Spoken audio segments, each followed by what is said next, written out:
So we're looking at what we can do on here.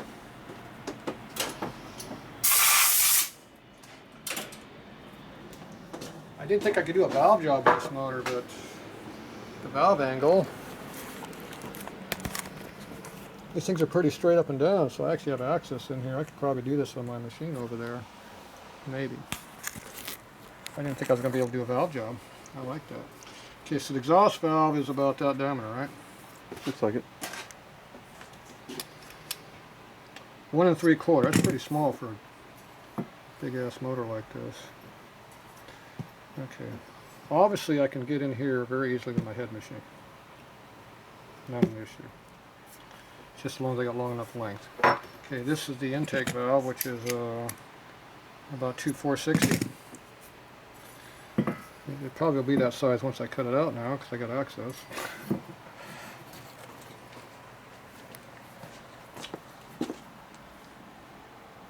So I'm not quite all the way over where it should be, but you can obviously see I got plenty of access to come up to work to my machine.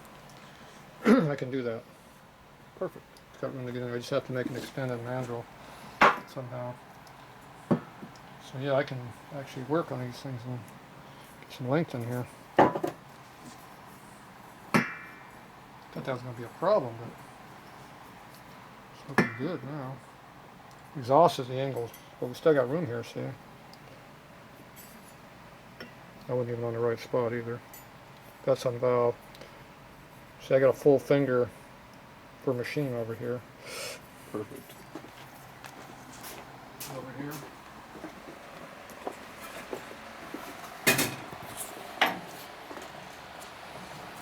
So this has a long one in here already. So this is real long. But this needs to be like double this length. As long as I can bury this whole thing down inside the machine, like that deep right there. With this big sucker here and there.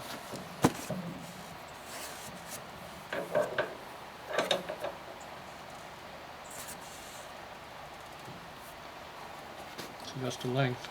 The cutter's going to be right over here. So long as this clears the machine with that big cylinder, I can do the valve work.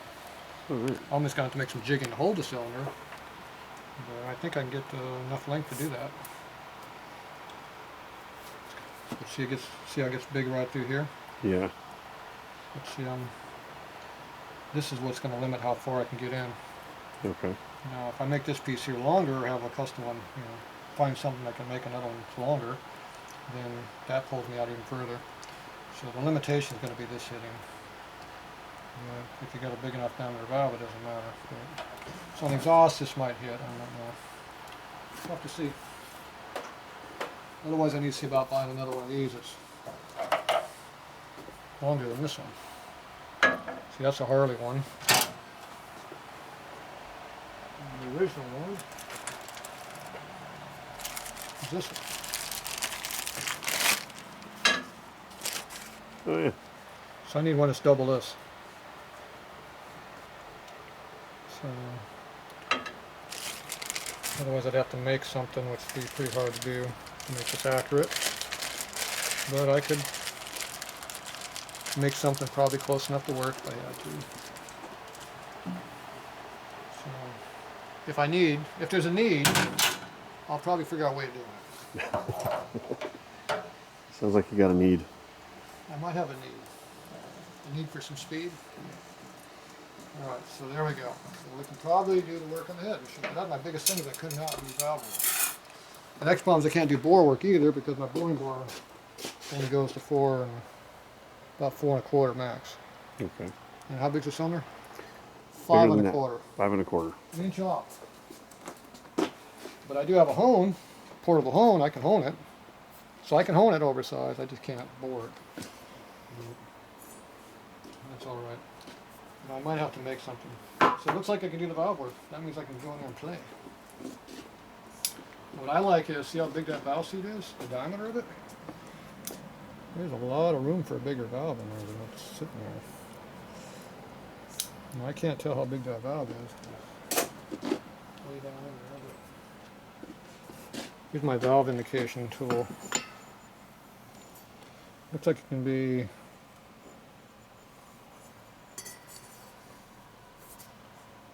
it's definitely a lot bigger than this thing. I don't know if I have a socket that big. We'll move up to something bigger. What diameter do you think that is? 2.5. This is 2.5 inches.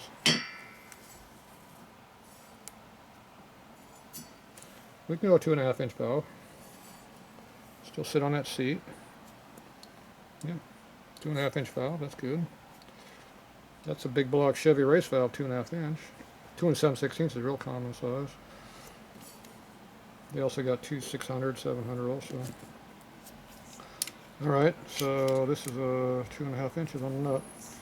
So we can go 2.5 inches. That one looks like it's a little bit under that. Probably 2 3/8.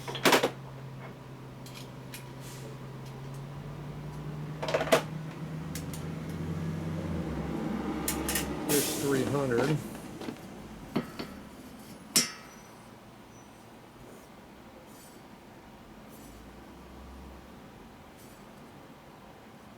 It's pretty close. So about 300 in the valve. So yeah, we can definitely go 100th thou side. Look at the seat. You can see 3/16 all the way around that thing. Now the exhaust is pretty dinky looking. Probably not that dinky, it just looks small compared to everything else. So here's a 1-800.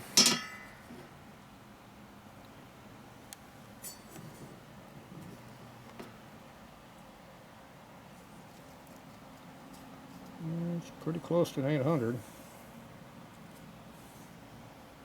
Yeah, it's pretty close to 800. I don't think it's 750. It probably is 800. So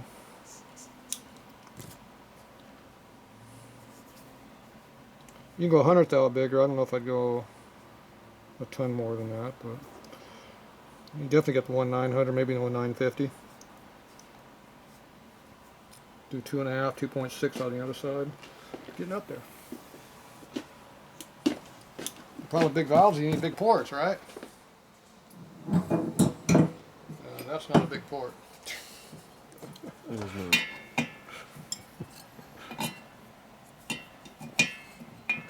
You're limited by what you got to flow it out of. So this is limited by 1.688. So if you had 100th thou side, call that 7, that's 1-900. So 1-900 exhaust would be good for that size port. Would have a nice, good long tapered seat and everything. Good valve seat area. So that can easily support a 1-900 valve. Going any bigger than that's not really going to work. And that's if the pipe does not sit inside that port.